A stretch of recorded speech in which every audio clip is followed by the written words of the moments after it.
The Way of Peace, by James Allen. The Power of Meditation. Spiritual meditation is the pathway to divinity.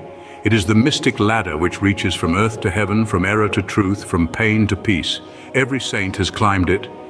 Every sinner must sooner or later come to it, and every weary pilgrim that turns his back upon self and the world, and sets his face resolutely toward the Father's home, must plant his feet upon its golden rounds. Without its aid you cannot grow into the divine state, the divine likeness, the divine peace, and the fadeless glories and unpolluting joys of truth will remain hidden from you. Meditation is the intense dwelling in thought upon an idea or theme, with the object of thoroughly comprehending it, and whatsoever you constantly meditate upon, you will not only come to understand, but will grow more and more into its likeness, for it will become incorporated into your very being, will become, in fact, your very self. If therefore you constantly dwell upon that which is selfish and debasing, you will ultimately become selfish and debased. If you ceaselessly think upon that which is pure and unselfish, you will surely become pure and unselfish. Tell me what that is upon which you most frequently and intensely think, that to which in your silent hours your soul most naturally turns, and I will tell you to what place of pain or peace you are traveling, and whether you are growing into the likeness of the divine or the bestial. There is an unavoidable tendency to become literally the embodiment of that quality upon which one most constantly thinks. Let therefore the object of your meditation be above and not below, so that every time you revert to it in thought you will be lifted up. Let it be pure and unmixed with any selfish element, so shall your heart become purified and drawn nearer to truth, and not defiled and dragged more hopelessly into error. Meditation, in the spiritual sense in which I'm now using it, is the secret of all growth in spiritual life and knowledge. Every prophet, sage, and savior became such by the power of meditation. Buddha meditated upon the truth until he could say, "I am the truth." Jesus brooded upon the divine immanence until at last he could declare, "I and my Father are one." Meditation centered upon divine realities is the very essence and soul of prayer. It is the silent reaching of the soul toward the eternal. Mere petitionary prayer without meditation is a body without a soul, and is powerless to lift the mind and heart above sin and affliction. If you are daily praying for wisdom, for peace, for loftier purity and a fuller realization of truth, and that for which you pray is still far from you, it means that you are praying for one thing while living out in thought and act another. If you will cease from such waywardness, taking your mind off those things, the selfish clinging to which debars you from the possession of the stainless realities for which you pray, if you will no longer ask God to grant you that which you do not deserve, or to bestow upon you that love and compassion which you refuse to bestow upon others, but will commence to think and act in the spirit of truth, you will day by day be growing into those realities, so that ultimately you will become one with them. He who would secure any worldly advantage must be willing to work vigorously for it, and he would be foolish indeed who, waiting with folded hands, expected it to come to him for the mere asking. Do not then vainly imagine that you can obtain the heavenly possessions without making an effort. Only when you commence to work earnestly in the kingdom of truth will you be allowed to partake of the bread of life, and when you have, by patient and uncomplaining effort, earned the spiritual wages for which you ask, they will not be withheld from you. If you really seek truth and not merely your own gratification, if you love it above all worldly pleasures and gains, more even than happiness itself, you will be willing to make the effort necessary for its achievement. If you would be freed from sin and sorrow, if you would taste of that spotless purity for which you sigh and pray, if you would realize wisdom and knowledge and would enter into the possession of profound and abiding peace, come now and enter the path of meditation, and let the supreme object of your meditation be truth. At the outset, meditation must be distinguished from idle reverie. There is nothing dreamy and unpractical about it. It is a process of searching and uncompromising thought which allows nothing to remain but the simple and naked truth. Thus, meditating, you will no longer strive to build yourself up in your prejudices, but forgetting self, you will remember only that you are seeking the truth. And so you will remove one by one the errors which you have built around yourself in the past, and will patiently wait for the revelation of truth which will come when your errors have been sufficiently removed. In the silent humility of your heart, you will realize that select some portion of the day in which to meditate and keep that period sacred to your purpose. The best time is the very early morning when the spirit of repose is upon everything.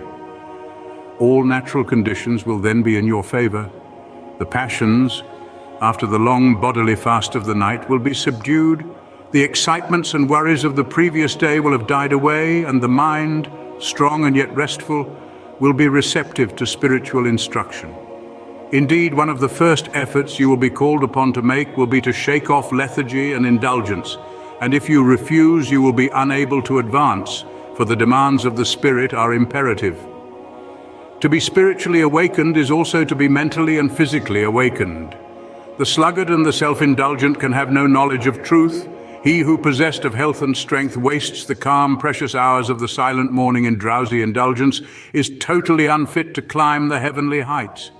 He whose awakening consciousness has become alive to its lofty possibilities, who is beginning to shake off the darkness of ignorance in which the world is enveloped, rises before the stars have ceased their vigil, and grappling with the darkness within his soul, strives by holy aspiration to perceive the light of truth while the unawakened world dreams on. No saint, no holy man, no teacher of truth ever lived who did not rise early in the morning. Jesus habitually rose early and climbed the solitary mountains to engage in holy communion. Buddha always rose an hour before sunrise and engaged in meditation, and all his disciples were enjoined to do the same. If you have to commence your daily duties at a very early hour and are thus debarred from giving the early morning to systematic meditation, try to give an hour at night. And should this, by the length and laboriousness of your daily task, be denied you, you need not despair, for you may turn your thoughts upward in holy meditation in the intervals of your work, or in those few idle minutes which you now waste in aimlessness. And should your work be of that kind which becomes by practice automatic, you may meditate while engaged upon it. That eminent Christian saint and philosopher Jacob Boehme realized his vast knowledge of divine things whilst working long hours as a shoemaker. In every life there is time to think, and the busiest, the most laborious, is not shut out from aspiration and meditation. Spiritual meditation and self-discipline are inseparable. You will therefore commence to meditate upon yourself so as to try and understand yourself, for, remember, the great object you will have in view will be the complete removal of all your errors, in order that you may realize truth. You will begin to question your motives, thoughts, and acts, comparing them with your ideal, and endeavoring to look upon them with a calm and impartial eye. In this manner, you will be continually gaining more of that mental and spiritual equilibrium without which men are but helpless straws upon the ocean of life.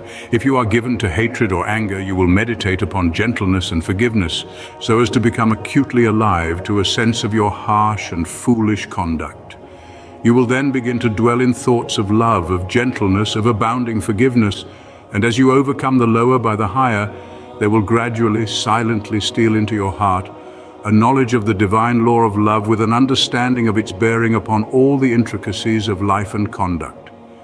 And in applying this knowledge to your every thought, word, and act, you will grow more and more gentle, more and more loving, more and more divine, and thus with every error, every selfish desire, every human weakness, by the power of meditation is it overcome, and as each sin, each error is thrust out, a fuller and clearer measure of the light of truth illumines the pilgrim's soul. Thus meditating, you will be ceaselessly fortifying yourself against your only real enemy, your selfish, perishable self, and will be establishing yourself more and more firmly in the divine and imperishable self that is inseparable from truth. The direct outcome of your meditations will be a calm spiritual strength, which will be your stay and resting place in the struggle of life. Great is the overcoming power of holy thought, and the strength and knowledge gained in the hour of silent meditation will enrich the soul with saving remembrance in the hour of strife, of sorrow, or of temptation. As, by the power of meditation, you grow in wisdom, you will relinquish more and more your selfish desires, which are fickle, impermanent, and productive of sorrow and pain, and will take your stand with increasing steadfastness and trust upon unchangeable principles, and will realize heavenly rest. The use of meditation is the acquirement of a knowledge of eternal principles, And the power which results from meditation is the ability to rest upon and trust those principles, and so become one with the eternal. The end of meditation is therefore direct knowledge of truth God and the realization of divine and profound peace. Let your meditations take their rise from the ethical ground which you now occupy. Remember that you are to grow into truth by steady perseverance. If you are an Orthodox Christian, meditate ceaselessly upon the spotless purity and divine excellence of the character of Jesus, and apply his every precept to your inner life and outward conduct so as to approximate more and more toward his perfection. Do not be as those religious ones who, refusing to meditate upon the law of truth and to put into practice the precepts given to them by their master, are content to formally worship, to cling to their particular creeds, and to continue in the ceaseless round of sin and suffering. Strive to rise by the power of meditation, above all selfish clinging to partial gods or party creeds, above dead formalities and lifeless ignorance. Thus, walking the highway of wisdom with mind fixed upon the spotless truth, you shall know no halting place short of the realization of truth. He who earnestly meditates first perceives a truth as it were afar off, and then realizes it by daily practice. It is only the doer of the word of truth that can know of the doctrine of truth, for though by pure thought the truth is perceived, it is only actualized by practice. Said the divine Gautama, the Buddha, he who gives himself up to vanity and does not give himself up to meditation, forgetting the real aim of life and grasping at pleasure, will in time envy him who has exerted himself in meditation. And he instructed his disciples in the following 5 great meditations. The first meditation is the meditation of love, in which you so adjust your heart that you long for the weal and welfare of all beings, including the happiness of your enemies. The second meditation is the meditation of pity, in which you think of all beings in distress, vividly representing in your imagination their sorrows and anxieties so as to arouse a deep compassion for them in your soul. The third meditation is the meditation of joy, in which you think of the prosperity of others and rejoice with their rejoicings. The fourth meditation is the meditation of impurity, in which you consider the evil consequences of corruption, the effects of sin and diseases, how trivial often the pleasure of the moment and how fatal its consequences. The fifth meditation is the meditation on serenity, in which you rise above love and hate, tyranny and oppression, wealth and want, and regard your own fate with impartial calmness and perfect tranquility. By engaging in these meditations, the disciples of the Buddha arrived at a knowledge of the truth.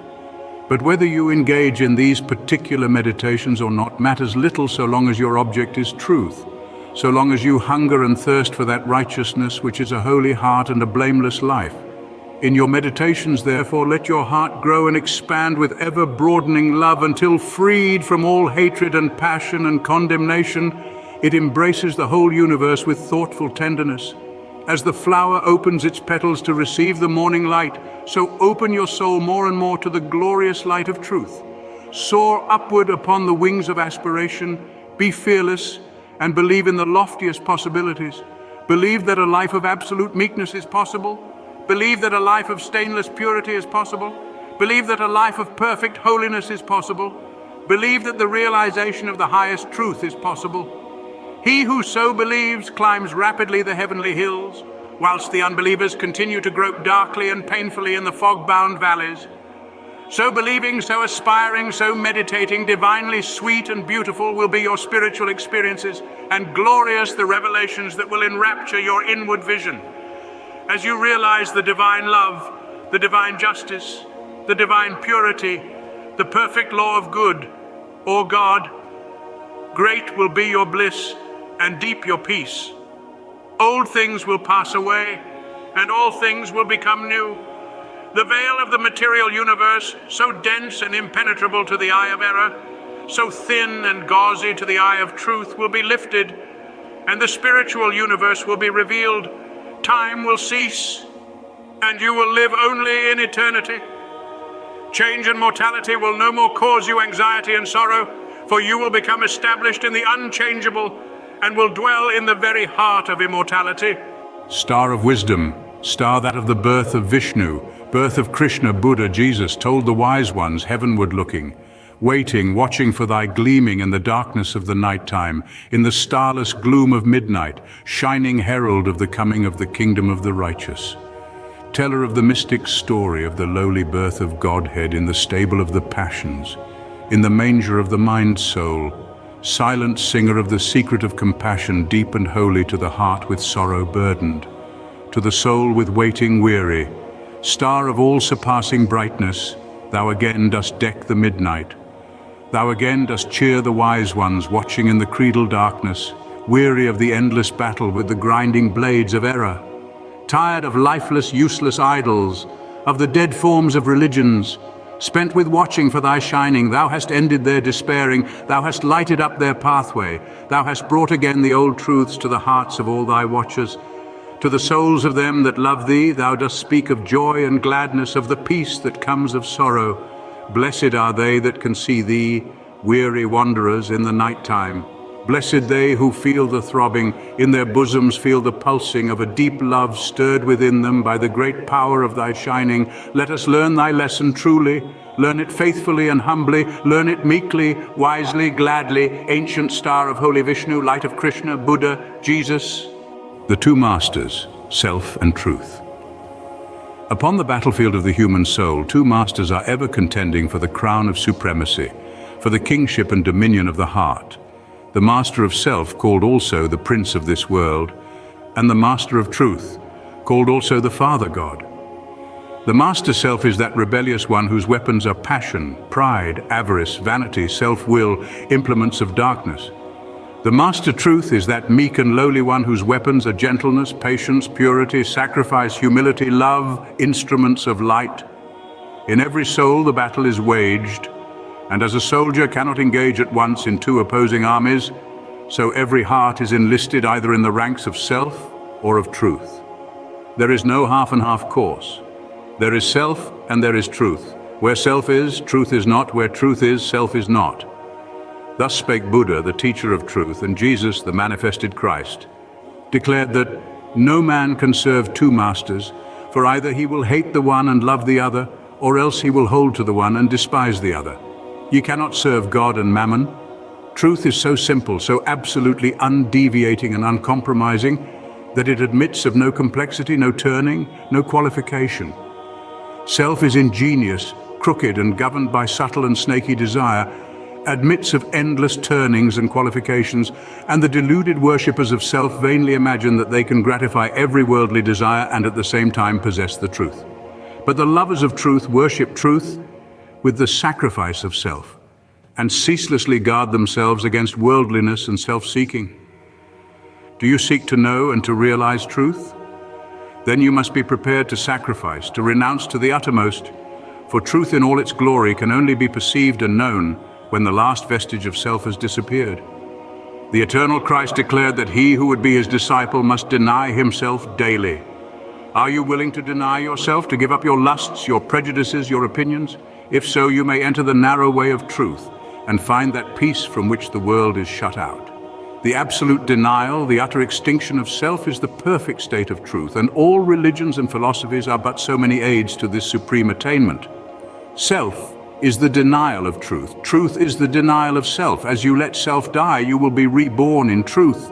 As you cling to self, truth will be hidden from you. Whilst you cling to self, your path will be beset with difficulties, and repeated pains, sorrows, and disappointments will be your lot. There are no difficulties in truth, and coming to truth, you will be freed from all sorrow and disappointment. Truth in itself is not hidden and dark. It is always revealed and is perfectly transparent, but the blind and wayward self cannot perceive it. The light of day is not hidden except to the blind, and the light of truth is not hidden except to those who are blinded by self. Truth is the one reality in the universe, the inward harmony, the perfect justice, the eternal love. Nothing can be added to it nor taken from it. It does not depend upon any man, but all men depend upon it. You cannot perceive the beauty of truth while you are looking out through the eyes of self. If you are vain, you will color everything with your own vanities. If lustful, your heart and mind will be so clouded with the smoke and flames of passion that everything will appear distorted through them. If proud and opinionative, you will see nothing in the whole universe except the magnitude and importance of your own opinions. There is one quality which preeminently distinguishes the man of truth from the man of self, and that is humility. To be not only free from vanity, stubbornness, and egotism, but to regard one's own opinions as of no value, this indeed is true humility. He who is immersed in self regards his own opinions as truth and the opinions of other men as error. But that humble truth lover who has learned to distinguish between opinion and truth regards all men with the eye of charity and does not seek to defend his opinions against theirs, but sacrifices those opinions that he may love the more, that he may manifest the spirit of truth. For truth in its very nature is ineffable and can only be lived. He who has most of charity has most of truth. Men engage in heated controversies and foolishly imagine they are defending the truth, when in reality they are merely defending their own petty interests and perishable opinions. The follower of self takes up arms against others. The follower of truth takes up arms against himself. Truth, being unchangeable and eternal, is independent of your opinion and of mine. We may enter into it or we may stay outside, but both our defense and our attack are superfluous and are hurled back upon ourselves. Men enslaved by self, passionate, proud, and condemnatory, believe their particular creed or religion to be the truth, and all other religions to be error, and they proselytize with passionate ardor. There is but one religion, the religion of truth. There is but one error, the error of self. Truth is not a formal belief. It is an unselfish, holy, and aspiring heart, and he who has truth is at peace with all and cherishes all with thoughts of love. You may easily know whether you are a child of truth or a worshipper of self if you will silently examine your mind, heart, and conduct. Do you harbor thoughts of suspicion, enmity, envy, lust, pride, or do you strenuously fight against these? If the former, you are chained to self, no matter what religion you may profess. If the latter, you are a candidate for truth, even though outwardly you may profess no religion. Are you passionate, self-willed, ever seeking to gain your own ends, self-indulgent and self-centered? Or are you gentle, mild, unselfish, quit of every form of self-indulgence, and are ever ready to give up your own? If the former, self is your master. If the latter, truth is the object of your affection. Do you strive for riches? Do you fight with passion for your party? Do you lust for power and leadership? Are you given to ostentation and self-praise? Or have you given up the love of riches? Have you relinquished all strife? Are you content to take the lowest place and to be passed by unnoticed? And have you ceased to talk about yourself and to regard yourself with self-complacent pride? If the former, even though you may imagine you worship God, the God of your heart is self. If the latter, even though you may withhold your lips from worship, you are dwelling with the Most High. The signs by which the truth lover is known are unmistakable. Here the holy Krishna declared them in Sir Edwin Arnold's beautiful rendering of the Bhagavad Gita. Fearlessness, singleness of soul, the will always to strive for wisdom, opened hand and governed appetites, and piety, and love of lonely study. Humbleness, uprightness, heed to injure naught which lives. Truthfulness, slowness unto wrath, a mind that lightly letteth go what others prize, and equanimity and charity which spieth no man's faults, and tenderness towards all that suffer. A contented heart, fluttered by no desires, a bearing mild, modest and grave, with manhood nobly mixed, with patience, fortitude and purity, an unrevengeful spirit never given to rate itself too high, such be the signs, O Indian prince, of him whose feet are set on that fair path which leads to heavenly birth. When men, lost in the devious ways of error and self, have forgotten the heavenly birth, the state of holiness and truth, they set up artificial standards by which to judge one another and make acceptance of and adherence to their own particular theology, the test of truth, and so men are divided one against another, and there is ceaseless enmity and strife, and unending sorrow and suffering. Reader, do you seek to realize the birth into truth? There is only one way. Let self die. All those lusts, appetites, desires, opinions, limited conceptions and prejudices to which you have hitherto so tenaciously clung, let them fall from you. Let them no longer hold you in bondage, and truth will be yours.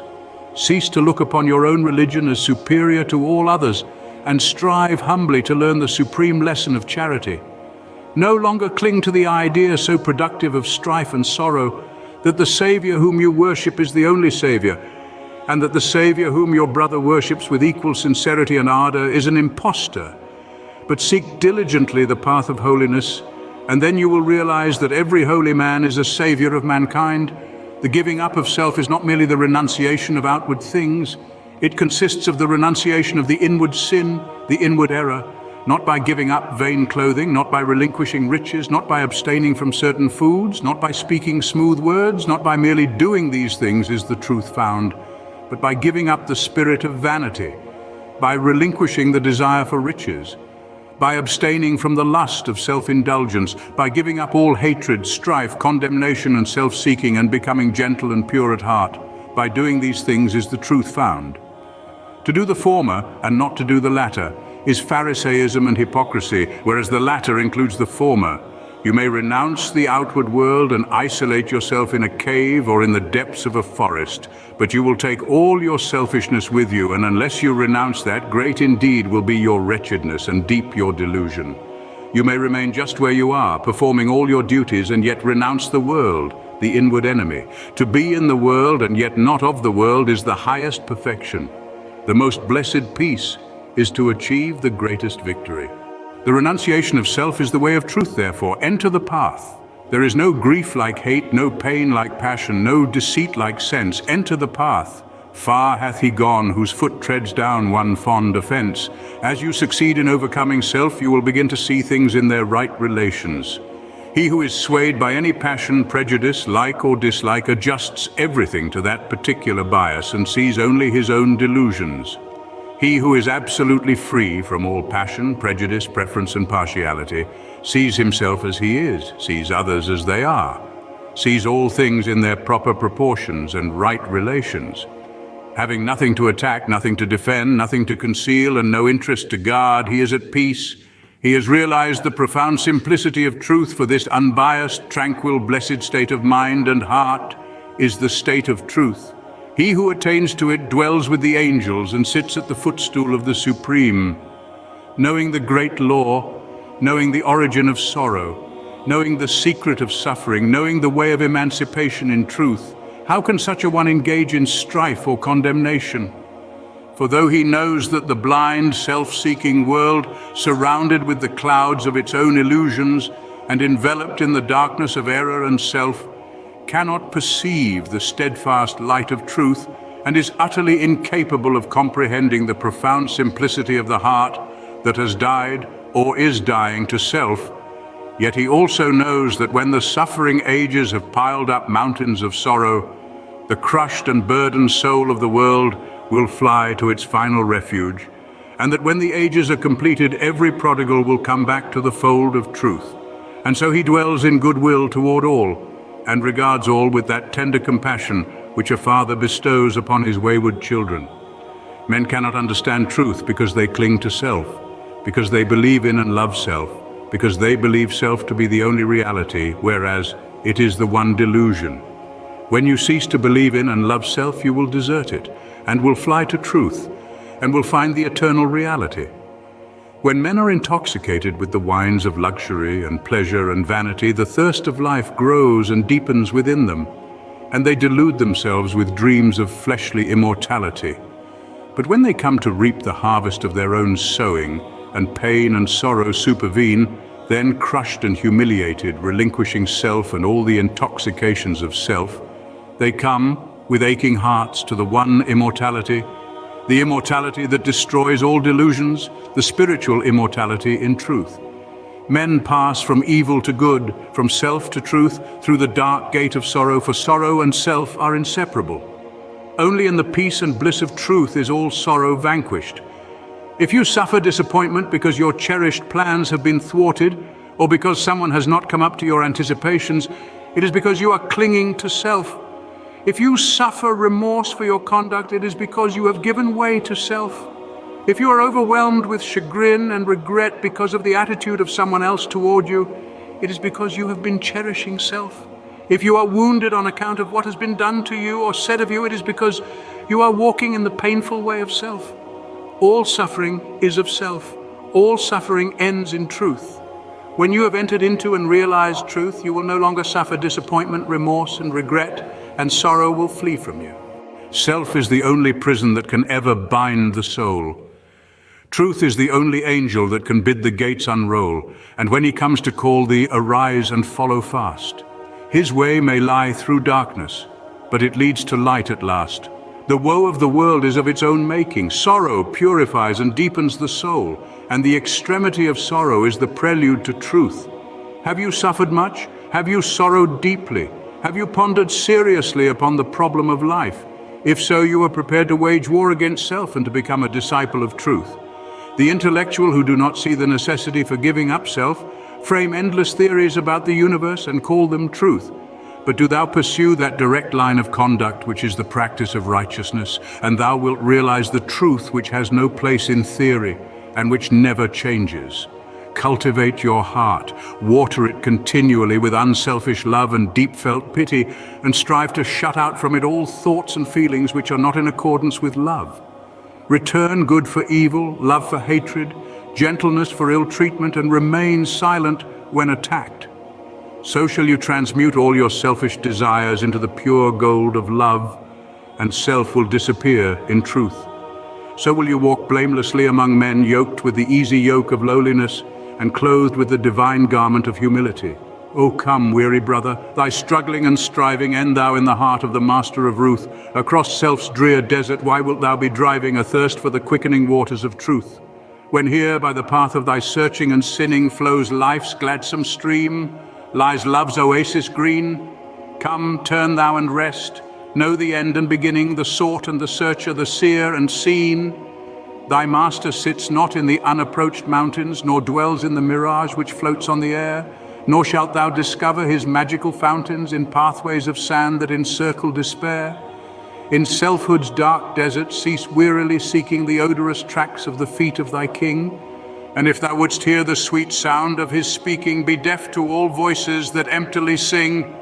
Flee the vanishing places, renounce all thou hast, leave all that thou lovest, and naked and bare thyself at the shrine of the innermost cast.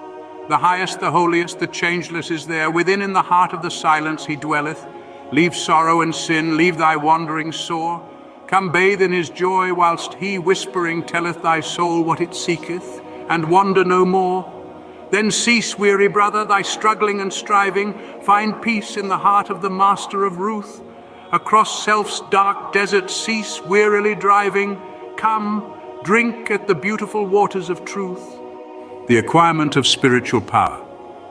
The world is filled with men and women seeking pleasure, excitement, novelty, seeking ever to be moved to laughter or tears, not seeking strength, stability, and power, but courting weakness and eagerly engaged in dispersing what power they have. Men and women of real power and influence are few, because few are prepared to make the sacrifice necessary to the acquirement of power, and fewer still are ready to patiently build up character. To be swayed by your fluctuating thoughts and impulses is to be weak and powerless.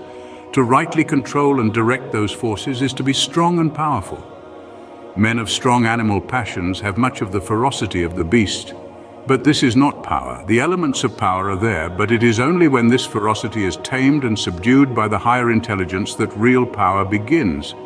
And men can only grow in power by awakening themselves to higher and ever higher states of intelligence and consciousness. The difference between a man of weakness and one of power lies not in the strength of the personal will, for the stubborn man is usually weak and foolish, but in that focus of consciousness which represents their states of knowledge. The pleasure seekers, the lovers of excitement, the hunters after novelty, and the victims of impulse and hysterical emotion lack that knowledge of principles which gives balance, stability, and influence. A man commences to develop power when, checking his impulses and selfish inclinations, he falls back upon the higher and calmer consciousness within him and begins to steady himself upon a principle. The realization of unchanging principles in consciousness is at once the source and secret of the highest power. When, after much searching and suffering and sacrificing, the light of an eternal principle dawns upon the soul, a divine calm ensues, and joy unspeakable gladdens the heart. He who has realized such a principle ceases to wander and remains poised and self-possessed. He ceases to be passion's slave and becomes a master builder in the temple of destiny. The man that is governed by self and not by a principle changes his front when his selfish comforts are threatened. Deeply intent upon defending and guarding his own interests, he regards all means as lawful that will subserve that end. He is continually scheming as to how he may protect himself against his enemies, being too self-centered to perceive that he is his own enemy. Such a man's work crumbles away, for it is divorced from truth and power. All effort that is grounded upon self perishes, only that work endures that is built upon an indestructible principle. The man that stands upon a principle is the same calm, dauntless, self-possessed man under all circumstances. When the hour of trial comes and he has to decide between his personal comforts and truth, he gives up his comforts and remains firm. Even the prospect of torture and death cannot alter or deter him. The man of self regards the loss of his wealth, his comforts, or his life as the greatest calamities which can befall him. The man of principle looks upon these incidents as comparatively insignificant and not to be weighed with loss of character, loss of truth. To desert truth is, to him, the only happening which can really be called a calamity. It is the hour of crisis which decides who are the minions of darkness and who the children of light. It is the epoch of threatening disaster, ruin and persecution which divides the sheep from the goats and reveals to the reverential gaze of succeeding ages the men and women of power. It is easy for a man, so long as he is left in the enjoyment of his possessions, to persuade himself that he believes in and adheres to the principles of peace, brotherhood, and universal love. But if, when his enjoyments are threatened, or he imagines they are threatened, he begins to clamor loudly for war, he shows that he believes in and stands upon not peace, brotherhood, and love, but strife, selfishness, and hatred. He who does not desert his principles when threatened with the loss of every earthly thing, even to the loss of reputation and life, is the man of power, is the man whose every word and work endures, is the man whom the afterworld honors, reveres, and worships, rather than desert that principle of divine love on which he rested and in which all his trust was placed. Jesus endured the utmost extremity of agony and deprivation, and today the world prostrates itself at his pierced feet in rapt adoration. There is no way to the acquirement of spiritual power except by that inward illumination and enlightenment which is the realization of spiritual principles. And those principles can only be realized by constant practice and application. Take the principle of divine love and quietly and diligently meditate upon it with the object of arriving at a thorough understanding of it. Bring its searching light to bear upon all your habits, your actions, your speech and intercourse with others, your every secret thought and desire. As you persevere in this course, the divine love will become more and more perfectly revealed to you, and your own shortcomings will stand out in more and more vivid contrast, spurring you on to renewed endeavor. And having once caught a glimpse of the incomparable majesty of that imperishable principle, you will never again rest in your weakness, your selfishness, your imperfection, but will pursue that love until you have relinquished every discordant element and have brought yourself into perfect harmony with it. And that state of inward harmony is spiritual power. Take also other spiritual principles such as purity and compassion and apply them in the same way, and so exacting is truth, you will be able to make no stay, no resting place until the inmost garment of your soul is bereft of every stain and your heart has become incapable of any hard, condemnatory, and pitiless impulse. Only insofar as you understand, realize, and rely upon these principles will you acquire spiritual power, and that power will be manifested in and through you in the form of increasing dispassion, patience, and equanimity. Dispassion argues superior self-control. Sublime patience is the very hallmark of divine knowledge, and to retain an unbroken calm amid all the duties and distractions of life marks off the man of power. It is easy in the world to live after the world's opinion. It is easy in solitude to live after our own. But the great man is he who in the midst of the crowd keeps with perfect sweetness the independence of solitude. Some mystics hold that perfection in dispassion is the source of that power by which miracles, so-called, are performed, and truly he who has gained such perfect control of all his interior forces that no shock, however great, can for one moment unbalance him, must be capable of guiding and directing those forces with a master hand. To grow in self-control, in patience, in equanimity, is to grow in strength and power. and you can only thus grow by focusing your consciousness upon a principle. As a child, after making many and vigorous attempts to walk unaided, at last succeeds after numerous falls in accomplishing this. So you must enter the way of power by first attempting to stand alone. Break away from the tyranny of custom, tradition, conventionality, and the opinions of others until you succeed in walking lonely and erect among men. Rely upon your own judgment. Be true to your own conscience. Follow the light that is within you. All outward lights are so many will-o'-the-wisps. There will be those who will tell you that you are foolish, that your judgment is faulty, that your conscience is all awry, and that the light within you is darkness. But heed them not. If what they say is true, the sooner you, as a searcher for wisdom, find it out, the better, and you can only make the discovery by bringing your powers to the test. Therefore, pursue your course bravely. Your conscience is at least your own, and to follow it is to be a man. To follow the conscience of another is to be a slave.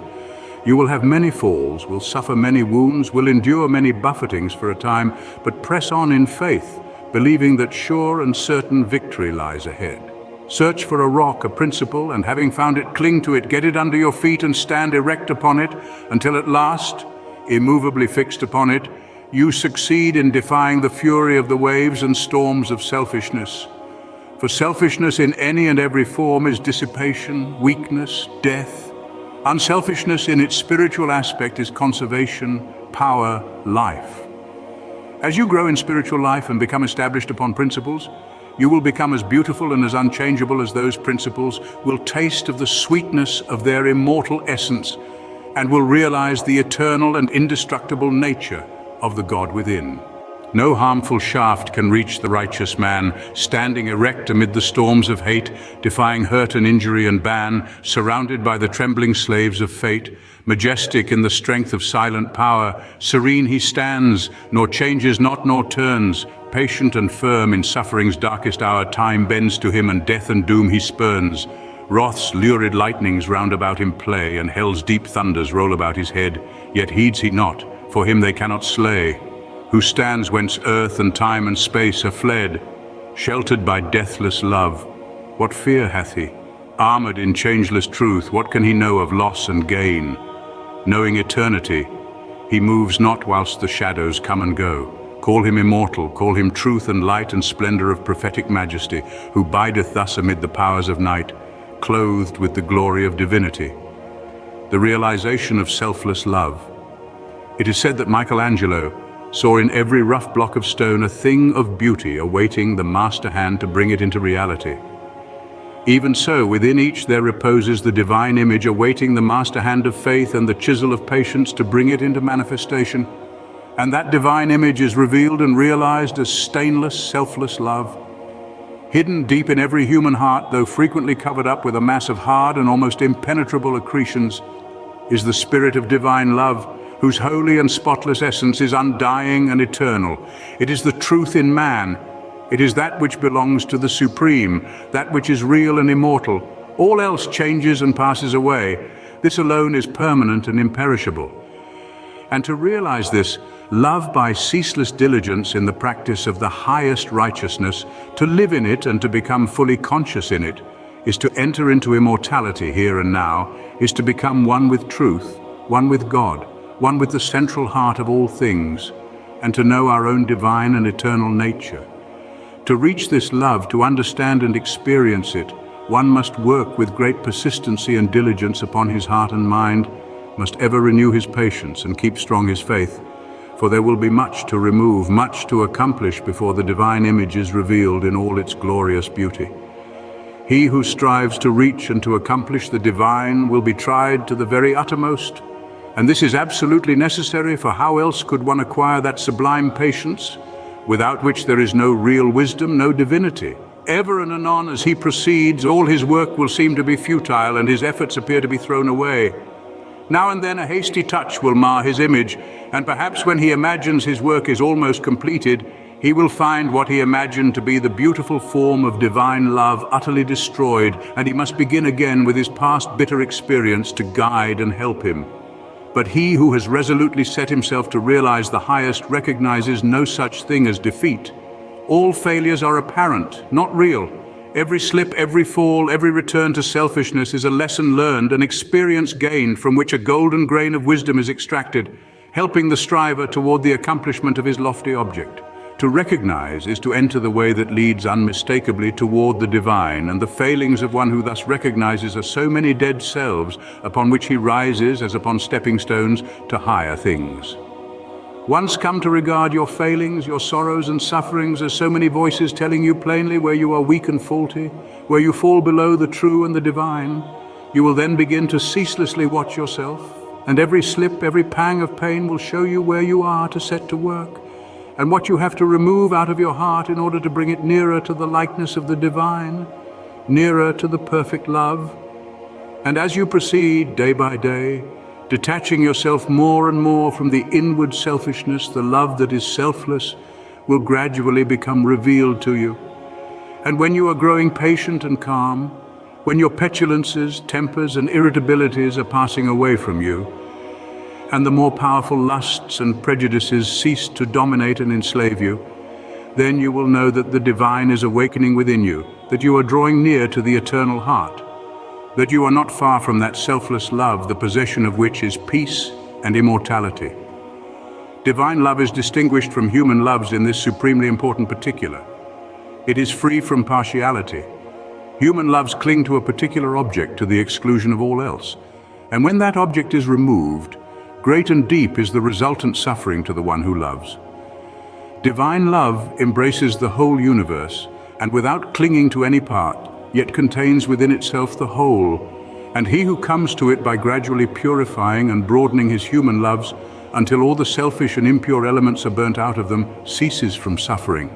It is because human loves are narrow and confined and mingled with selfishness that they cause suffering. No suffering can result from that love, which is so absolutely pure that it seeks nothing for itself.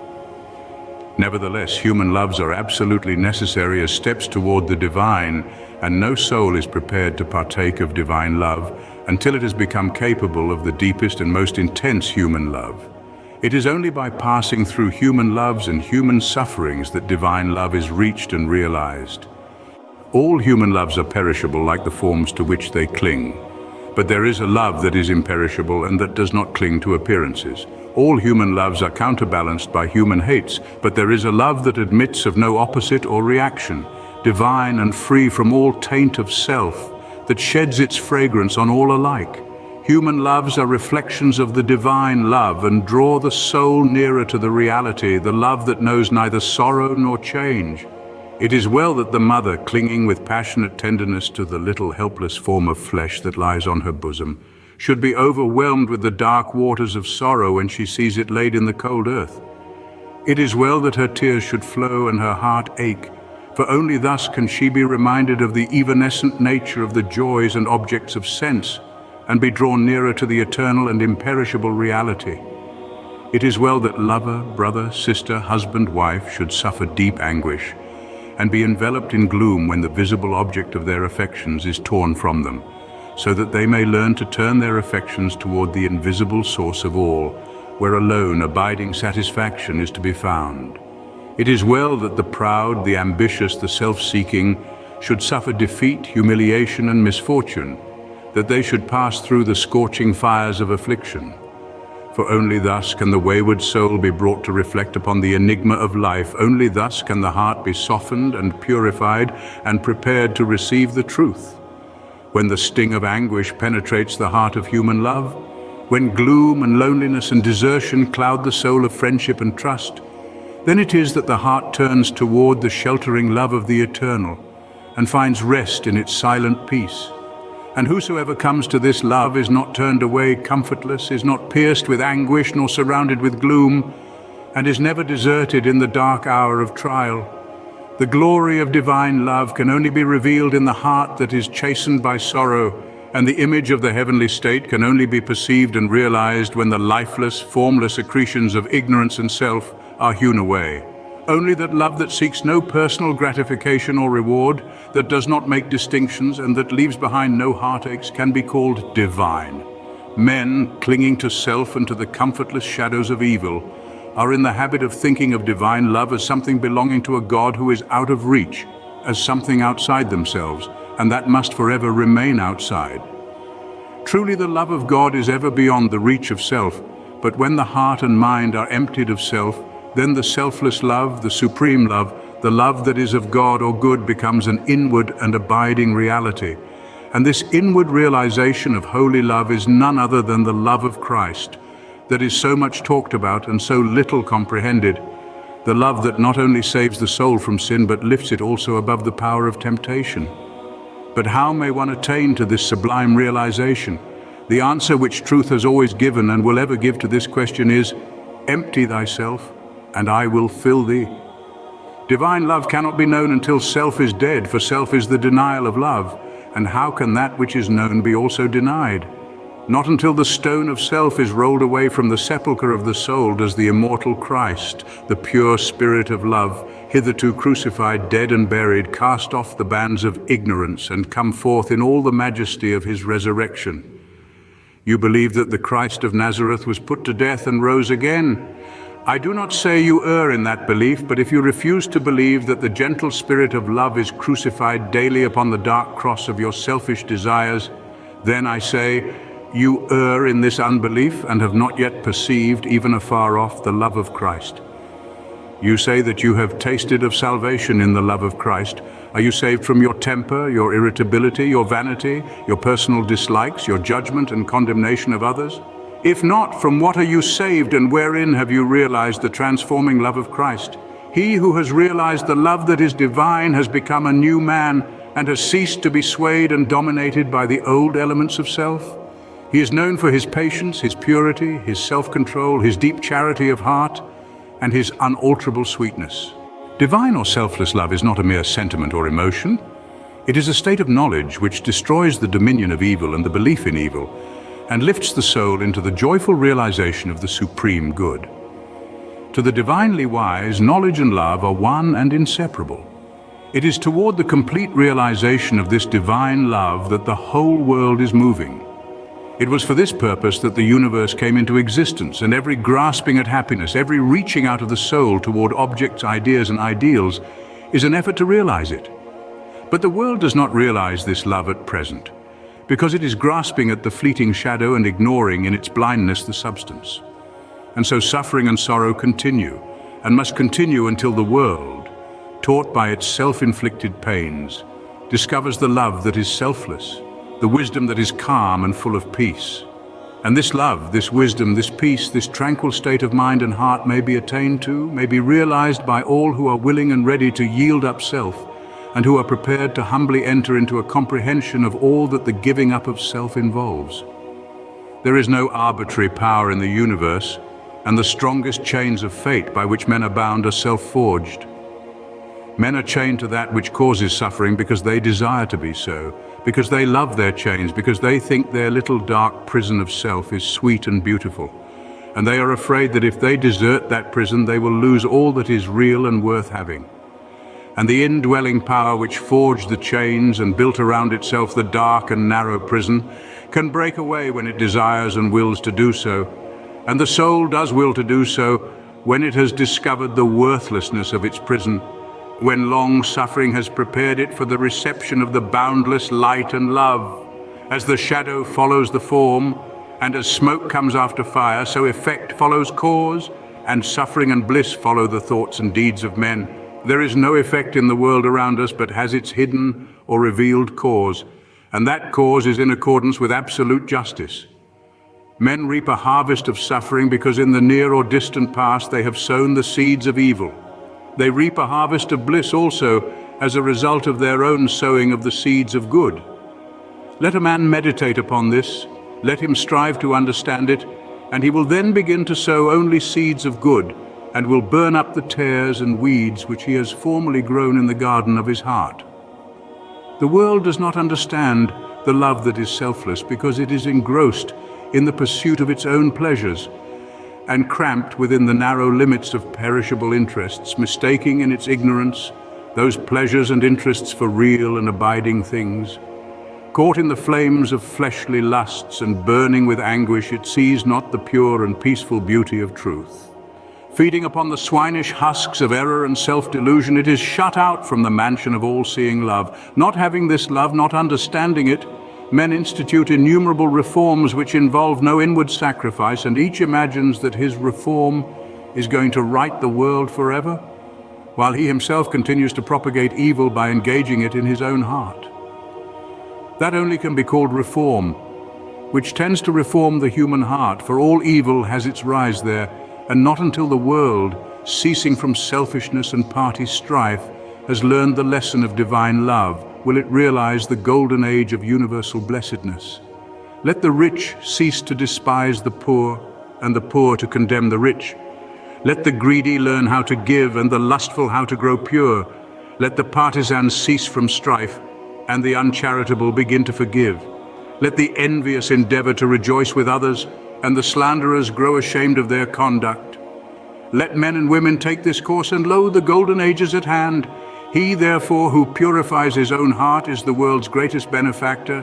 Yet though the world is and will be for many ages to come shut out from that age of gold, which is the realization of selfless love, you, if you are willing, may enter it now by rising above your selfish self.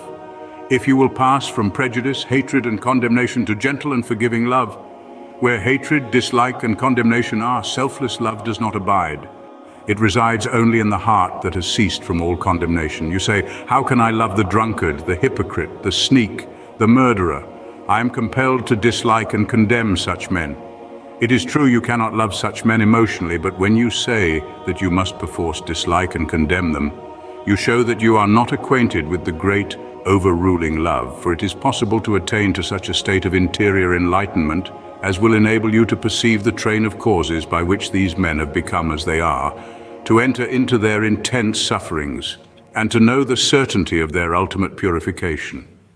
Possessed of such knowledge, it will be utterly impossible for you any longer to dislike or condemn them, and you will always think of them with perfect calmness and deep compassion. If you love people and speak of them with praise until they in some way thwart you or do something of which you disapprove, and then you dislike them and speak of them with dispraise, you are not governed by the love which is of God. If in your heart you are continually arraigning and condemning others, selfless love is hidden from you. He who knows that love is at the heart of all things and has realized the all-sufficing power of that love has no room in his heart for condemnation. Men, not knowing this love, constitute themselves judge and executioner of their fellows, forgetting that there is the eternal judge and executioner, and insofar as men deviate from them in their own views, their particular reforms and methods, they brand them as fanatical, unbalanced, lacking judgment, sincerity, and honesty. Insofar as others approximate to their own standard, do they look upon them as being everything that is admirable. Such are the men who are centered in self, but he whose heart is centered in the supreme love does not so brand and classify men, does not seek to convert men to his own views, not to convince them of the superiority of his methods. Knowing the law of love, he lives it, and maintains the same calm attitude of mind and sweetness of heart toward all. The debased and the virtuous, the foolish and the wise, the learned and the unlearned, the selfish and the unselfish receive alike the benediction of his tranquil thought. You can only attain to this supreme knowledge, this divine love, by unremitting endeavor in self-discipline and by gaining victory after victory over yourself. Only the pure in heart see God, and when your heart is sufficiently purified, you will enter into the new birth, and the love that does not die nor change, nor end in pain and sorrow will be awakened within you, and you will be at peace. He who strives for the attainment of divine love is ever seeking to overcome the spirit of condemnation, for where there is pure spiritual knowledge, condemnation cannot exist, and only in the heart that has become incapable of condemnation is love perfected and fully realized. The Christian condemns the atheist satirizes the Christian, the Catholic and Protestant are ceaselessly engaged in wordy warfare, and the spirit of strife and hatred rules where peace and love should be. He that hateth his brother is a murderer, a crucifier of the divine spirit of love. And until you can regard men of all religions and of no religion with the same impartial spirit, with all freedom from dislike, and with perfect equanimity, you have yet to strive for that love which bestows upon its possessor freedom and salvation. The realization of divine knowledge, selfless love, utterly destroys the spirit of condemnation, disperses all evil, and lifts the consciousness to that height of pure vision where love, goodness, justice are seen to be universal, supreme, all-conquering, indestructible. Train your mind in strong, impartial, and gentle thought. Train your heart in purity and compassion. Train your tongue to silence and to true and stainless speech. So shall you enter the way of holiness and peace, and shall ultimately realize the immortal love. So living without seeking to convert, you will convince. Without arguing, you will teach. Not cherishing ambition, the wise will find you out, and without striving to gain men's opinions, you will subdue their hearts. For love is all-conquering, all-powerful, and the thoughts and deeds and words of love can never perish. To know that love is universal, supreme, all-sufficing, to be freed from the trammels of evil, to be quit of the inward unrest, to know that all men are striving to realize the truth, each in his own way, to be satisfied, sorrowless, serene. This is peace. This is gladness, this is immortality, this is divinity, this is the realization of selfless love. I stood upon the shore and saw the rocks resist the onslaught of the mighty sea. And when I thought how all the countless shocks they had withstood through an eternity, I said, to wear away this solid main, the ceaseless efforts of the waves are vain. But when I thought how they the rocks had rent and saw the sand and shingles at my feet, poor passive remnants of resistance spent, tumbled and tossed where they the waters meet, then saw I ancient landmarks neath the waves, and knew the waters held the stones their slaves. I saw the mighty work the waters wrought by patient softness and unceasing flow, how they the proudest promontory brought unto their feet, and massy hills laid low, how the soft drops the adamantine wall conquered at last and brought it to its fall. And then I knew that hard resisting sin should yield at last to love's soft ceaseless roll, coming and going, ever flowing in upon the proud rocks of the human soul. That all resistance should be spent and past, and every heart yield unto it at last, entering into the infinite. From the beginning of time, man, in spite of his bodily appetites and desires, in the midst of all his clinging to earthly and impermanent things, has ever been intuitively conscious of the limited, transient, and illusionary nature of his material existence, and in his sane and silent moments has tried to reach out into a comprehension of the infinite, and has turned with tearful aspiration toward the restful reality of the eternal heart. While vainly imagining that the pleasures of earth are real and satisfying, pain and sorrow continually remind him of their unreal and unsatisfying nature. Ever striving to believe that complete satisfaction is to be found in material things, he is conscious of an inward and persistent revolt against this belief, which revolt is at once a refutation of his essential mortality and an inherent and imperishable proof that only in the immortal, the eternal, the infinite can he find abiding satisfaction and unbroken peace. And here is the common ground of faith, here the root and spring of all religion, here the soul of brotherhood and the heart of love. That man is essentially and spiritually divine and eternal, and that, immersed in mortality and troubled with unrest, he is ever striving to enter into a consciousness of his real nature. The spirit of man is inseparable from the infinite and can be satisfied with nothing short of the infinite, and the burden of pain will continue to weigh upon man's heart, and the shadows of sorrow to darken his pathway until, ceasing from his wanderings in the dream world of matter, he comes back to his home in the reality of the eternal. As the smallest drop of water detached from the ocean contains all the qualities of the ocean, so man, detached in consciousness from the infinite, contains within him its likeness. And as the drop of water must, by the law of its nature, ultimately find its way back to the ocean and lose itself in its silent depths, so must man, by the unfailing law of his nature, at last return to his source and lose himself in the great ocean of the infinite. To re-become one with the infinite is the goal of man. To enter into perfect harmony with the eternal law is wisdom, love, and peace. But this divine state is, and must ever be, incomprehensible to the merely personal. Personality, separateness, selfishness are one and the same, and are the antithesis of wisdom and divinity. By the unqualified surrender of the personality, separateness and selfishness cease, and man enters into the possession of his divine heritage of immortality and infinity. Such surrender of the personality is regarded by the worldly and selfish mind as the most grievous of all calamities, the most irreparable loss. Yet it is the one supreme and incomparable blessing, the only real and lasting gain. The mind unenlightened upon the inner laws of being and upon the nature and destiny of its own life clings to transient appearances, things which have in them no enduring substantiality, and so clinging, perishes for the time being amid the shattered wreckage of its own illusions. Men cling to and gratify the flesh as though it were going to last forever, and though they try to forget the nearness and inevitability of its dissolution, the dread of death and of the loss of all that they cling to clouds their happiest hours, and the chilling shadow of their own selfishness follows them like a remorseless spectre. And with the accumulation of temporal comforts and luxuries, the divinity within men is drugged, and they sink deeper and deeper into materiality, into the perishable life of the senses. And where there is sufficient intellect, theories concerning the immortality of the flesh come to be regarded as infallible truths. When a man's soul is clouded with selfishness in any or every form, he loses the power of spiritual discrimination and confuses the temporal with the eternal, the perishable with the permanent, mortality with immortality, and error with truth. It is thus that the world has come to be filled with theories and speculations having no foundation in human experience.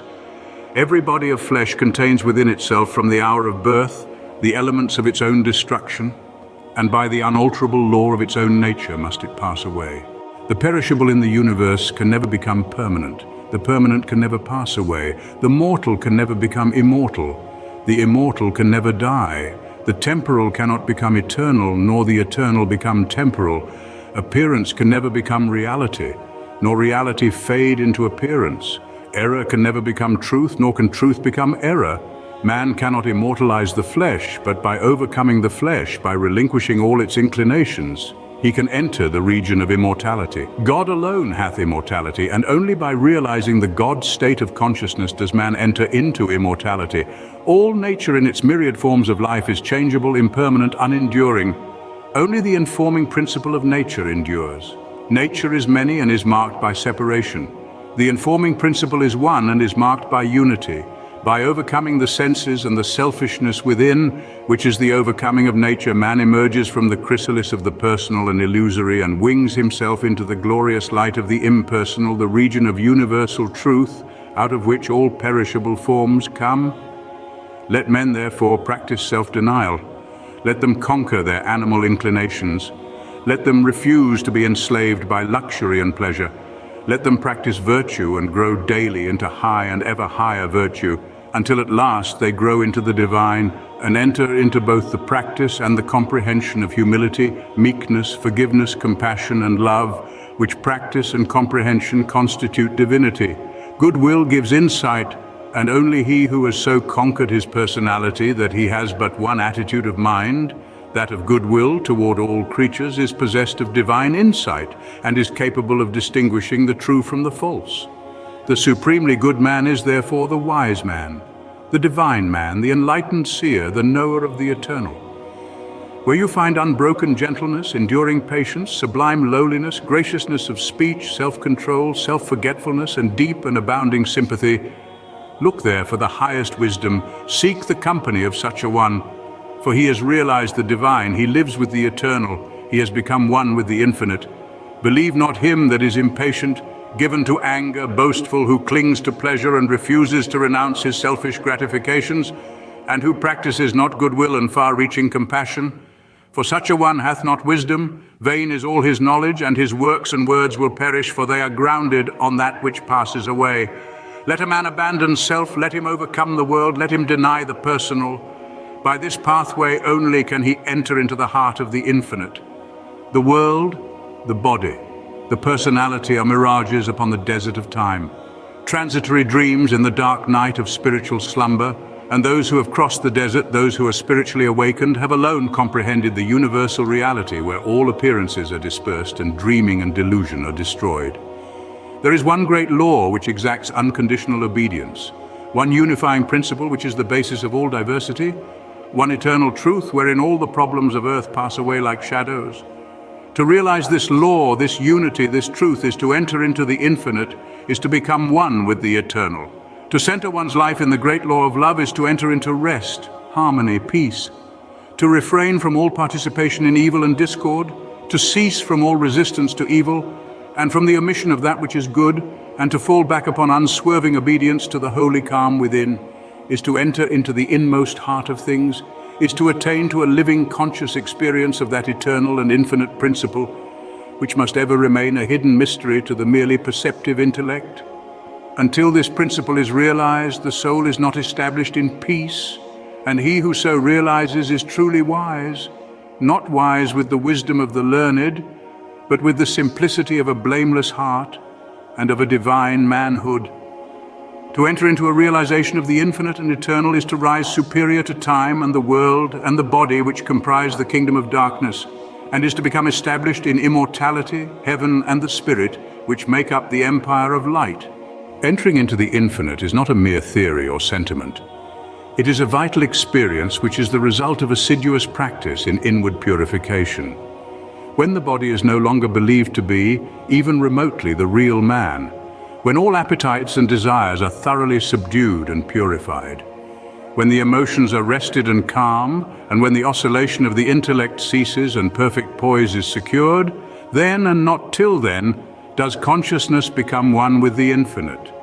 Not until then is childlike wisdom and profound peace secured. Men grow weary and grey over the dark problems of life and finally pass away and leave them unsolved because they cannot see their way out of the darkness of the personality, being too much engrossed in its limitations. Seeking to save his personal life, man forfeits the greater impersonal life in truth. Clinging to the perishable, he is shut out from a knowledge of the eternal. By the surrender of self, all difficulties are overcome, and there is no error in the universe, but the fire of inward sacrifice will burn it up like chaff. No problem, however great, but will disappear like a shadow under the searching light of self-abnegation. Problems exist only in our own self-created illusions, and they vanish away when self is yielded up. Self and error are synonymous. Error is involved in the darkness of unfathomable complexity, but eternal simplicity is the glory of truth. Love of self shuts men out from truth, and seeking their own personal happiness, they lose the deeper, purer, and more abiding bliss. Says Carlyle, there is in man a higher than love of happiness. He can do without happiness, and instead thereof find blessedness. Love not pleasure, love God.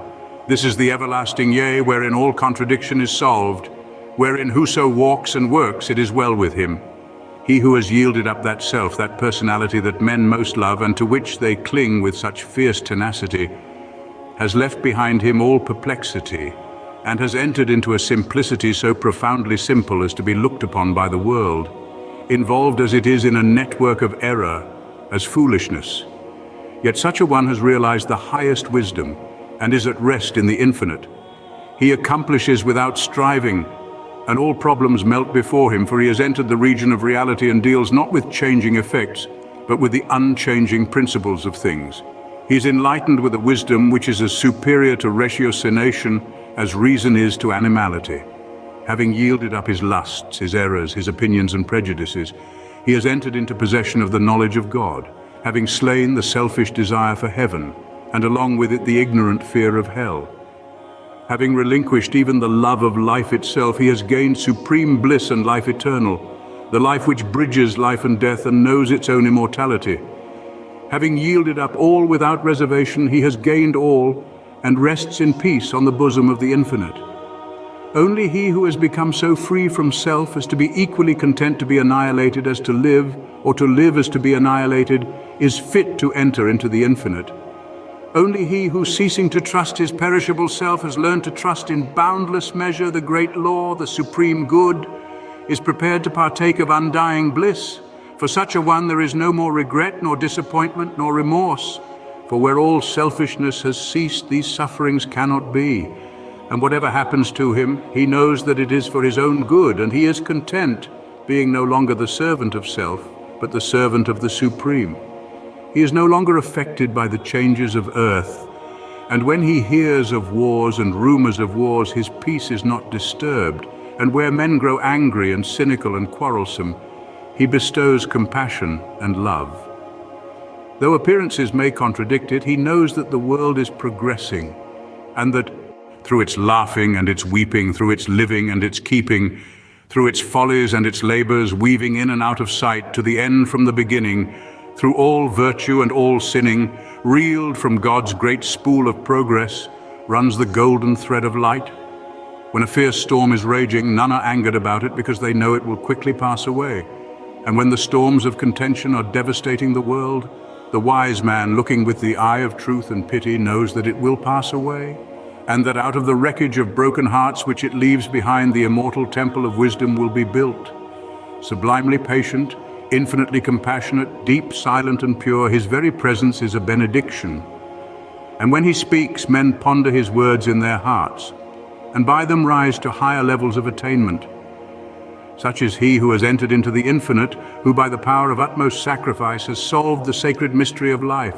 Questioning life and destiny and truth, I sought the dark and labyrinthine Sphinx, who spake to me this strange and wondrous thing: concealment only lies in blinded eyes, and God alone can see the form of God. I sought to solve this hidden mystery vainly by paths of blindness and of pain, but when I found the way of love and peace, concealment ceased, and I was blind no more. Then saw I God e'en with the eyes of God. Saints, sages, and saviors, the law of service, the spirit of love, which is manifested as a perfect and rounded life, is the crown of being and the supreme end of knowledge upon this earth. The measure of a man's truth is the measure of his love, and truth is far removed from him whose life is not governed by love.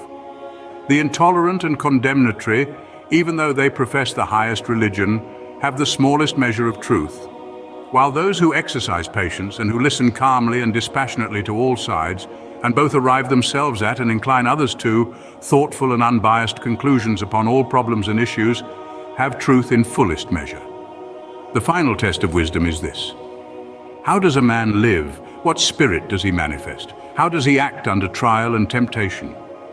Many men boast of being in possession of truth who are continually swayed by grief, disappointment, and passion, and who sink under the first little trial that comes along. Truth is nothing if not unchangeable. And insofar as a man takes his stand upon truth, does he become steadfast in virtue? Does he rise superior to his passions and emotions and changeable personality? Men formulate perishable dogmas and call them truth. Truth cannot be formulated. It is ineffable and ever beyond the reach of intellect. It can only be experienced by practice. It can only be manifested as a stainless heart and a perfect life.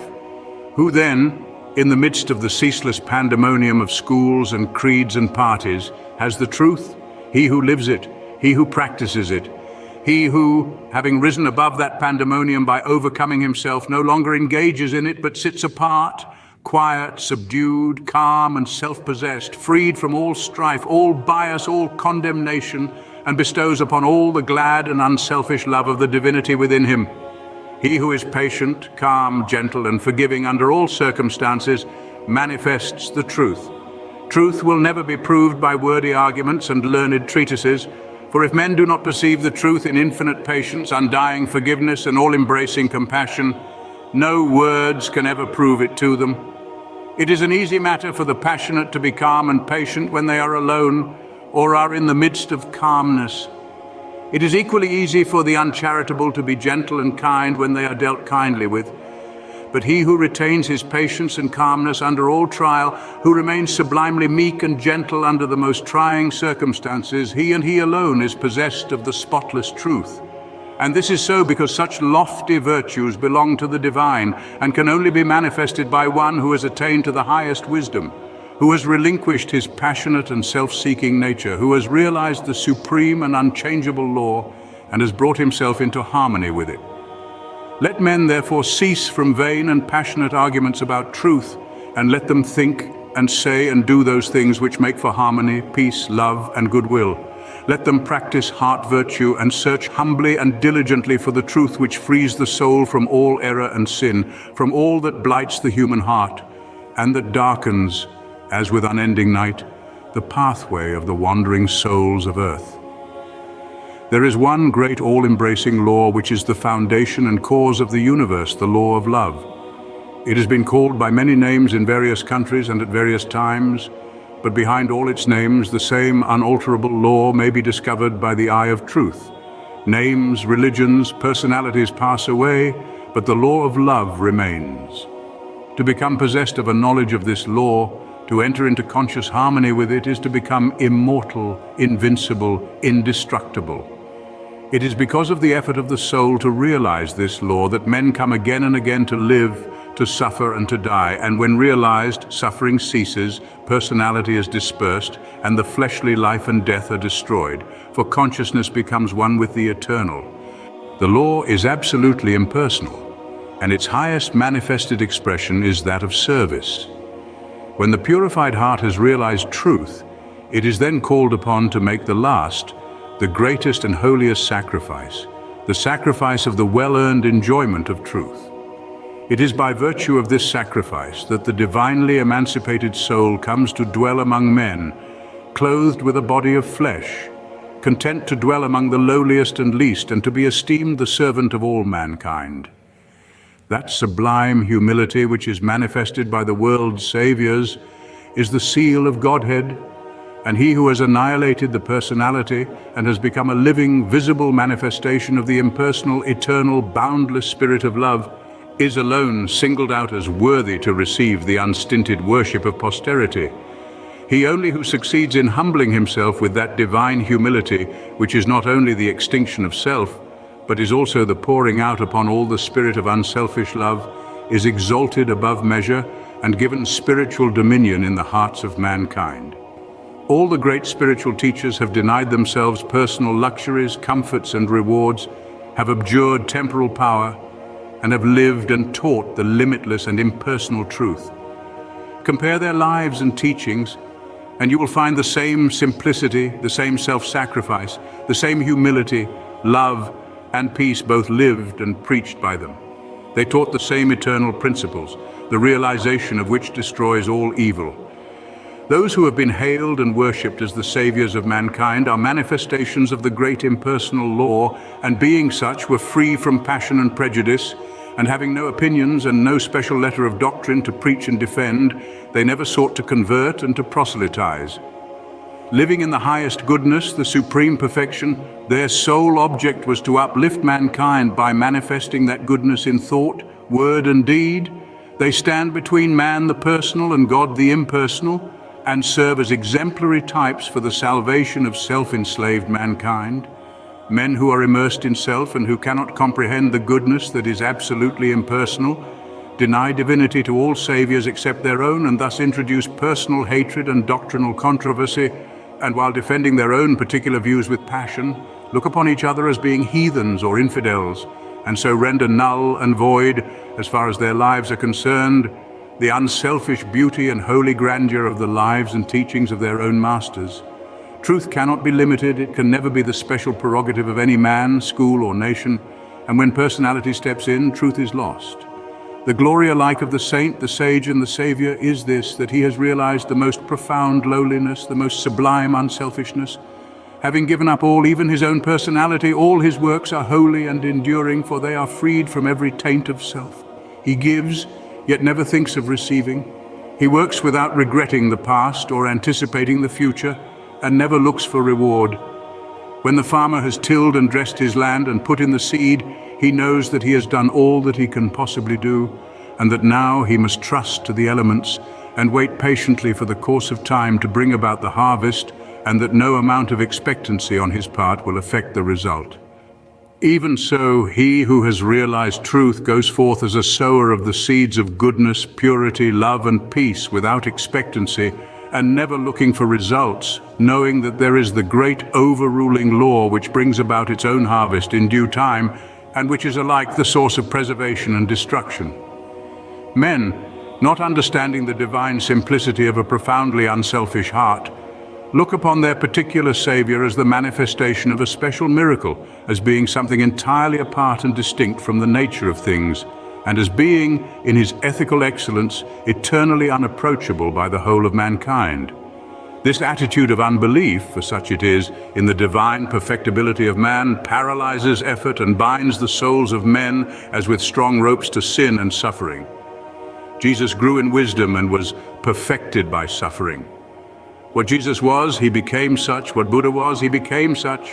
And every holy man became such by unremitting perseverance in self-sacrifice. Once recognize this, once realize that by watchful effort and hopeful perseverance you can rise above your lower nature, and great and glorious will be the vistas of attainment that will open out before you. Buddha vowed that he would not relax his efforts until he arrived at the state of perfection, and he accomplished his purpose. What the saints, sages, and saviors have accomplished, you likewise may accomplish if you will only tread the way which they trod and pointed out, the way of self-sacrifice, of self-denying service. Truth is very simple. It says, give up self. Come unto me, away from all that defiles, and I will give you rest. All the mountains of commentary that have been piled upon it cannot hide it from the heart that is earnestly seeking for righteousness. It does not require learning. It can be known in spite of learning. Disguised under many forms by erring, self-seeking man, the beautiful simplicity and clear transparency of truth remains unaltered and undimmed, and the unselfish heart enters into and partakes of its shining radiance. Not by weaving complex theories, not by building up speculative philosophies is truth realized, but by weaving the web of inward purity, by building up the temple of a stainless life, is truth realized. He who enters upon this holy way begins by restraining his passions. This is virtue and is the beginning of saintship, and saintship is the beginning of holiness. The entirely worldly man gratifies all his desires and practices no more restraint than the law of the land in which he lives demands. The virtuous man restrains his passions. The saint attacks the enemy of truth in its stronghold within his own heart and restrains all selfish and impure thoughts. While the holy man is he who is free from passion and all impure thought, and to whom goodness and purity have become as natural as scent and color are to the flower, the holy man is divinely wise. He alone knows truth in its fullness and has entered into abiding rest and peace. For him, evil has ceased. It has disappeared in the universal light of the all-good. Holiness is the badge of wisdom.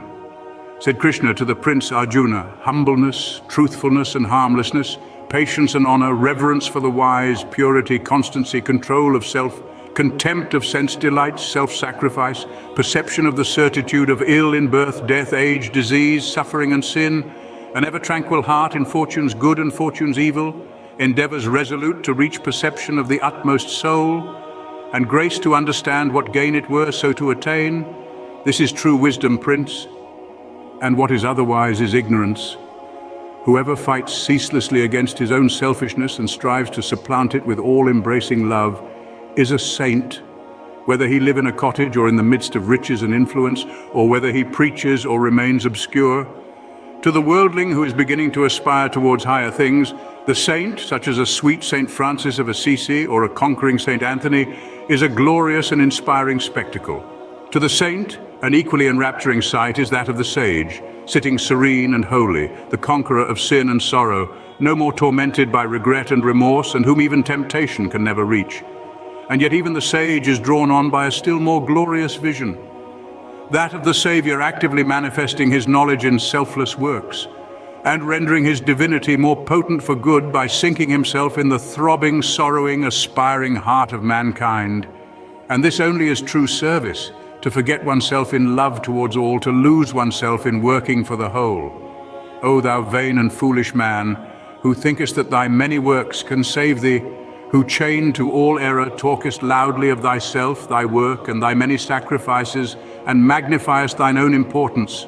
Know this, that though thy fame fill the whole earth, all thy work shall come to dust, and thou thyself be reckoned lower than the least in the kingdom of truth. Only the work that is impersonal can live. The works of self are both powerless and perishable. Where duties, howsoever humble, are done without self-interest, and with joyful sacrifice, there is true service and enduring work. Where deeds, however brilliant and apparently successful, are done from love of self, there is ignorance of the law of service, and the work perishes. It is given to the world to learn one great and divine lesson, the lesson of absolute unselfishness. The saints, sages, and saviors of all time are they who have submitted themselves to this task and have learned and lived it. All the scriptures of the world are framed to teach this one lesson. All the great teachers reiterate it. It is too simple for the world which, scorning it, stumbles along in the complex ways of selfishness. A pure heart is the end of all religion and the beginning of divinity. To search for this righteousness is to walk the way of truth and peace. And he who enters this way will soon perceive that immortality which is independent of birth and death, and will realize that in the divine economy of the universe, the humblest effort is not lost. The divinity of a Krishna, a Gautama, or a Jesus is the crowning glory of self-abnegation, the end of the soul's pilgrimage in matter and mortality, and the world will not have finished its long journey until every soul has become as these, and has entered into the blissful realization of its own divinity. Great glory crowns the heights of hope by arduous struggle won. Bright honor rounds the hoary head that mighty works hath done. Fair riches come to him who strives in ways of golden gain, and fame enshrines his name who works with genius glowing brain. But greater glory waits for him who, in the bloodless strife gainst self and wrong, adopts in love the sacrificial life. And brighter honor rounds the brow of him who, mid the scorns of blind idolaters of self, accepts the crown of thorns. And fairer, purer riches come to him who greatly strives to walk in ways of love and truth to sweeten human lives. And he who serveth well mankind exchanges fleeting fame for light eternal, joy and peace, and robes of heavenly flame, the realization of perfect peace. In the external universe there is ceaseless turmoil, change, and unrest. At the heart of all things there is undisturbed repose. In this deep silence dwelleth the eternal. Man partakes of this duality, and both the surface change and disquietude, and the deep-seated eternal abode of peace are contained within him. As there are silent depths in the ocean which the fiercest storm cannot reach, so there are silent, holy depths in the heart of man which the storms of sin and sorrow can never disturb. To reach this silence and to live consciously in it is peace. Discord is rife in the outward world, but unbroken harmony holds sway at the heart of the universe. The human soul, torn by discordant passion and grief, reaches blindly toward the harmony of the sinless state. And to reach this state and to live consciously in it is peace. Hatred severs human lives, fosters persecution, and hurls nations into ruthless war. Yet men, though they do not understand why, retain some measure of faith in the overshadowing of a perfect love. And to reach this love and to live consciously in it is peace. And this inward peace, this silence, this harmony, this love, is the kingdom of heaven, which is so difficult to reach because few are willing to give up themselves and to become as little children. Heaven's gate is very narrow and minute. It cannot be perceived by foolish men blinded by vain illusions of the world. E'en the clear-sighted who discern the way and seek to enter find the portal barred and hard to be unlocked. Its massive bolts are pride and passion, avarice and lust. Men cry peace, peace, where there is no peace, but on the contrary, discord, disquietude and strife. Apart from that wisdom which is inseparable from self-renunciation, there can be no real and abiding peace. The peace which results from social comfort, passing gratification or worldly victory is transitory in its nature and is burnt up in the heat of fiery trial. Only the peace of heaven endures through all trial, and only the selfless heart can know the peace of heaven. Holiness alone is undying peace. Self-control leads to it, and the ever-increasing light of wisdom guides the pilgrim on his way. It is partaken of in a measure as soon as the path of virtue is entered upon, but it is only realized in its fullness when self disappears in the consummation of a stainless life. This is peace, to conquer love of self and lust of life, to tear deep-rooted passion from the heart to still the inward strife. If, O reader, you would realize the light that never fades, the joy that never ends, and the tranquility that cannot be disturbed. If you would leave behind forever your sins, your sorrows, your anxieties and perplexities. If I say you would partake of this salvation, this supremely glorious life, then conquer yourself. Bring every thought, every impulse, every desire into perfect obedience to the divine power resident within you. There is no other way to peace but this, and if you refuse to walk it, your much praying and your strict adherence to ritual will be fruitless and unavailing, and neither gods nor angels can help you. Only to him that overcometh is given the white stone of the regenerate life, on which is written the new and ineffable name. Come away for a while from external things, from the pleasures of the senses, from the arguments of the intellect, from the noise and the excitements of the world, and withdraw yourself into the inmost chamber of your heart, and there, free from the sacrilegious intrusion of all selfish desires, you will find a deep silence, a holy calm, a blissful repose, and if you will rest a while in that holy place and will meditate there, the faultless eye of truth will open within you, and you will see things as they really are. This holy place within you is your real and eternal self. It is the divine within you, and only when you identify yourself with it can you be said to be clothed and in your right mind. It is the abode of peace, the temple of wisdom, the dwelling place of immortality. Apart from this inward resting place, this mount of vision, there can be no true peace, no knowledge of the divine, and if you can remain there for 1 minute, 1 hour, or 1 day, it is possible for you to remain there always. All your sins and sorrows, your fears and anxieties are your own, and you can cling to them or you can give them up. Of your own accord, you cling to your unrest. Of your own accord, you can come to abiding peace. No one else can give up sin for you. You must give it up yourself. The greatest teacher can do no more than walk the way of truth for himself and point it out to you. You yourself must walk it for yourself. You can obtain freedom and peace alone by your own efforts, by yielding up that which binds the soul and which is destructive of peace. The angels of divine peace and joy are always at hand, and if you do not see them and hear them and dwell with them, it is because you shut yourself out from them and prefer the company of the spirits of evil within you. You are what you will to be, what you wish to be, what you prefer to be. You can commence to purify yourself, and by so doing can arrive at peace, or you can refuse to purify yourself and so remain with suffering. Step aside then. Come out of the fret and the fever of life, away from the scorching heat of self, and enter the inward resting place where the cooling airs of peace will calm, renew, and restore you. Come out of the storms of sin and anguish. Why be troubled and tempest-tossed when the haven of peace of God is yours? Give up all self-seeking. Give up self, and lo, the peace of God is yours. Subdue the animal within you. Conquer every selfish uprising, every discordant voice. Transmute the base metals of your selfish nature into the unalloyed gold of love, and you shall realize the life of perfect peace. Thus subduing, thus conquering, thus transmuting you will, O reader, while living in the flesh, cross the dark waters of mortality, and will reach that shore upon which the storms of sorrow never beat, and where sin and suffering and dark uncertainty cannot come.